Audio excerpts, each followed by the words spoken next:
बिस्मिल्लाहिर्रहमानिर्रहीम। अस्सलाम वालेकुम, welcome back to my channel. और आज हम जिस प्लांट के बारे में बात करेंगे उसे कहते हैं मालाबार स्पेनिच। मालाबार स्पेनिच इसलिए कहते हैं कि एक तो ये पालक की एक किस्म है, यानी कि ईटेबल है, खाई जाती है पका के। और दूसरी मालाबार इसलिए कहते हैं कि इसके साथ माला की तरह छोटे छोटे बीड्स लगते हैं, इसलिए जैसे माला में छोटे छोटे बीड्स होते हैं कलरफुल, जो बड़े होके पक जाते हैं और फिर सीडलिंग का काम करते हैं। तो इस तरह से इसके पर जो है, इसी तरह ऊपर आप अगर देखें तो ये कहाँ तक जा रही है और इसके साथ सीड्स भी लग रहे हैं। तो केयर इसकी क्या है कि मैंने जब इसको ग्रो किया था, इसके जो है सीड्स मैंने दराज से मंगवाए थे। और इसके सीड्स मैंने जब लगाए तो मैंने एक हिस्सा कोकोपीट लिया था, एक हिस्सा खाद का, एक हिस्सा मिट्टी का, वो मिक्स करके उसमें मैंने सीड्स लगाए थे, जिससे बहुत अच्छी इनकी ग्रोथ हो गई थी। और ये देखें ये कहाँ तक जा रही है। और इसके बाद उसी गमले में मैंने इसको लगे रहने दिया, बाकी जो थे यानी कि मैंने हटा दिया और ये मैंने रहने दिया, जिससे माशाल्लाह इसकी ग्रोथ बहुत अच्छी हो गई है। ये ना दोनों शेड्स में, लेकिन जहाँ पे धूप छन कर इस तक पहुँचती हो वहाँ पे ये बहुत अच्छी तरह चलती है। और देखते ही देखते पूरे पोर्शन को जो है वो अपनी लपेट में ले लेती है। तो देखिए, हम नीचे देखें, इसको इजी टू ग्रो है, इसको कटिंग से भी ग्रो किया जाता है। ये देखें, अब नीचे से अगर आप इसकी कोई कटिंग लेना चाह रहे हो तो यहाँ से भी आप इसकी कटिंग ले सकते हैं, लेकिन क्योंकि ये ऊपर तक जा रही है तो फिर ऊपर से ये मुरझा जाएगी। रूट्स तो उसकी सारी इस स्टेम में है। ये 12 इंची के गमले में लगी हुई है और केयर इसकी ना होने के बराबर है। मैं तो कोई इसकी ख़ास केयर नहीं करती हूँ, बस इसको बनाना पील का फर्टिलाइज़र मंथ में एक दफ़ा डाल देती हूँ, या अनियन पील का फर्टिलाइज़र हो, अगर खाना बना रहे हो तो 3 बोतल में डाल के रख दो, चौथे दिन वो डाल दो, तो वो भी जो है इससे इसके पत्तों में शाइन आती है।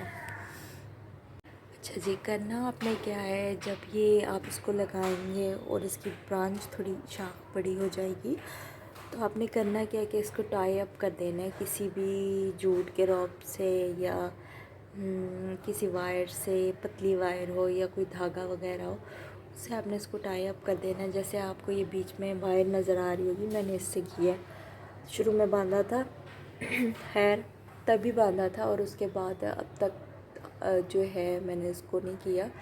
तो ये ख़ुद ही इसकी ग्रोथ चलती जाती है और बढ़ती जाती है।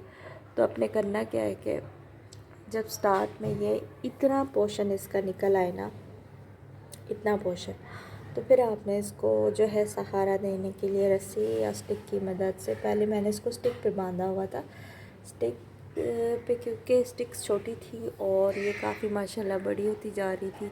तो फिर मैंने क्या किया कि मैंने इसको स्टिक से हटा के इस तरह धागे से करके, वायर से करके, इस तरह से मैंने इसको इसमें बांध दिया। और अब देखिए माशाल्लाह इसकी ग्रोथ आगे से जिस तरह ये बड़ी होती जाएगी, इस तरह से इसके स्टेम जो है वो पावरफुल होते जाएंगे और उनकी ग्रोथ भी अच्छी होती जाएगी। तो बहुत ज़बरदस्त इसका कलर है। और जहाँ आपको डिफरेंट कलर्स की वेरिएशन चाहिए होती है, वहाँ आप इसको और पौधों के साथ मिक्स एंड मैच करके लगाएंगे तो बहुत प्यारी लगेगी। तो मालाबार स्पेनिच को लगाएं। उसके सीड्स, इसके सीड्स जब पक जाते हैं तो ब्लैक कलर के हो जाते हैं, तो उनको अच्छी तरह से ड्राई करके किसी जार में रख लें। और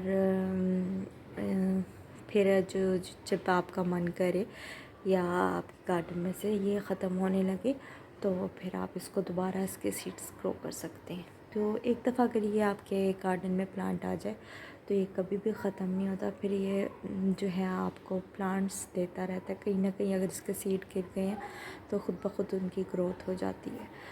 तो बहुत खूबसूरत ये प्लांट है मालाबार स्पेनिच, और मुझे पर्सनली बहुत पसंद है, क्योंकि इसके जो इस तरह के छोटे छोटे माला की तरह के सीड्स हैं ना, इनसे मुझे बहुत, देखें मैं आपको एक सीड दिखा भी देती हूँ, गालबन ये पक गया है। ये देखें, ये ब्लैक कलर का एक तरफ जो सीड लगा हुआ है, तो अभी इसमें थोड़ा जूस है। जैसे ही इसका जूस ड्राई हो जाएगा, एक और मैं आपको दिखाती हूँ। ये देखिए नीचे ब्लैक कलर का, ये इसका सीड है। ये सीड जब बिल्कुल पक जाता है तो पक के साइज़ में छोटा हो जाता है। तो इसको जब आप पॉट में डालेंगे, मिट्टी अच्छी बनी हुई होनी चाहिए, तो ये इसकी ग्रोथ खुद ब खुद बहुत अच्छी हो जाएगी। और बहुत अच्छी ग्रोथ होने के साथ साथ ये आपके पूरे स्प्रेड हो जाएगी एरिया में। तो मैं तो सोच रही हूँ कि मैं इसको जगहों पे भी लगाऊँ, क्योंकि मुझे ये इसका बेसिकली इसका कलर और स्टेम भी इसकी महरून है और पत्ते इसके ग्रीन है, तो ये बहुत खूबसूरत लगती है। बस आज का ब्लॉग इतना ही है। कीड़े वीड़े का अटैक इस पर नहीं होता, अगर हो जाए तो नीम ऑयल का अटैक कर दें, या लहसुन के एग्जाइम पानी में लहसुन के छिलके और समेत लहसुन को छिलके समेत उसको कूट के पानी में डाल दें, या करेले के छिलके जो है पानी में डाल के रख लें और उसको से स्प्रे करें तो वो भाग जाएंगे। वैसे इस पर पेस्ट अटैक नहीं होता, मैंने नहीं देखा कि कभी इस पर पेस्ट अटैक हुआ। तो आज की वीडियो इतनी है। वीडियो अच्छी लगे तो प्लीज़ लाइक सब्सक्राइब और शेयर कर दिया करें। और मैं भी आहिस्ता आहिस्ता आप सब लोगों की वीडियोस का रिस्पांस दे रही हूँ। इंशाल्लाह अगले आने वाले दिनों में जिन जिन के भाइयों के बहनों के गिले हैं मेरे से कि मैं उनकी वीडियो नहीं देख पाती हूँ, तो उनके गिले भी मैं पूरे कर दूँगी इंशाल्लाह।